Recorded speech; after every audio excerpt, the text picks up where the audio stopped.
Welcome to Casebook's instructional video, Service Plan Initial and Review, Form ID 107. This is a brief overview of this form, and we will be discussing where does data come from and the sequence of data entry.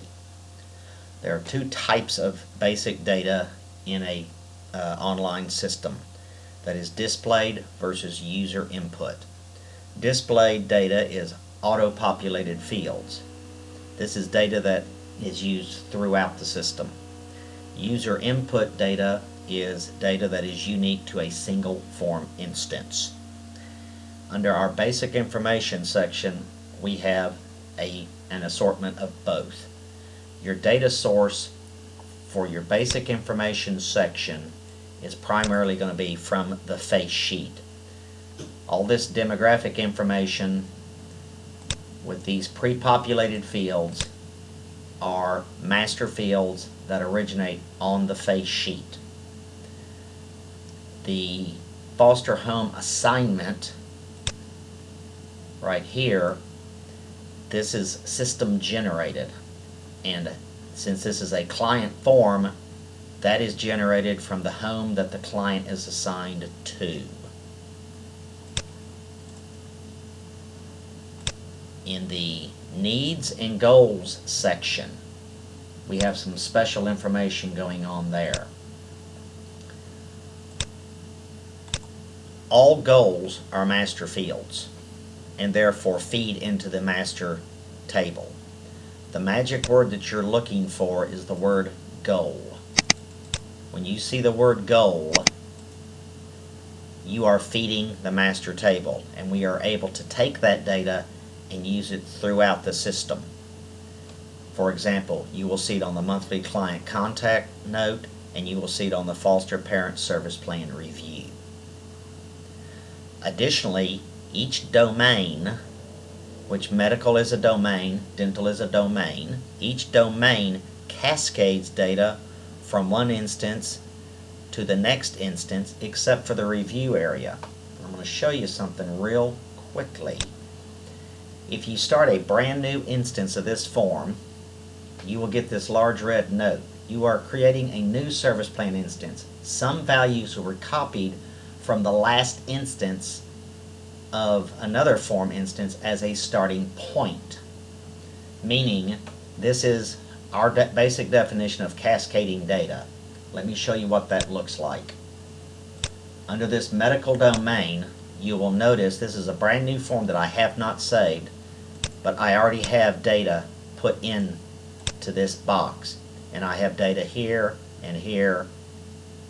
But then when we get to the review section, we have no data input. This is what we have done. We cascade some data from your previous version to your next version as a starting point. This way it saves you time and energy. This data is completely editable. It can be changed or modified or left alone. In your data entry sequencing, how should I enter my data to ensure that when I open this form, it is in fact correct?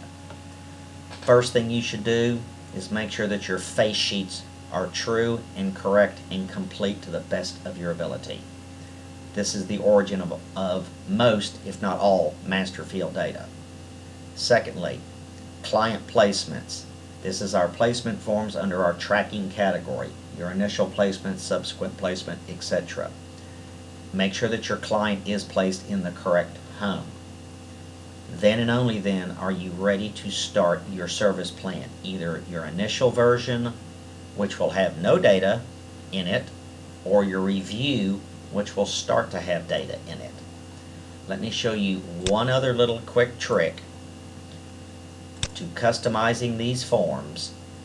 As you have seen in some of our basic navigation videos, if I collapse all sections, and if I were doing an initial service plan, and I can check this little radio button right here, I can quickly go through and hide all of my review sections.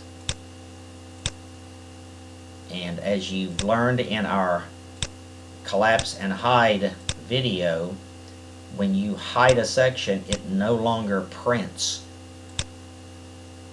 And let's say this is a 3-year-old child, none of the age sections apply. May not be in treatment services, may not be in transitional living, may not be able to make comments. And in this way, I have quickly and easily customized this form for my client. Then I can expand what's left, and that's what I'm left to work with. But in review, follow these simple points in your data entry sequence, and when you open this form, it will be true and correct and ready to go for you. And that concludes this brief video. Thank you.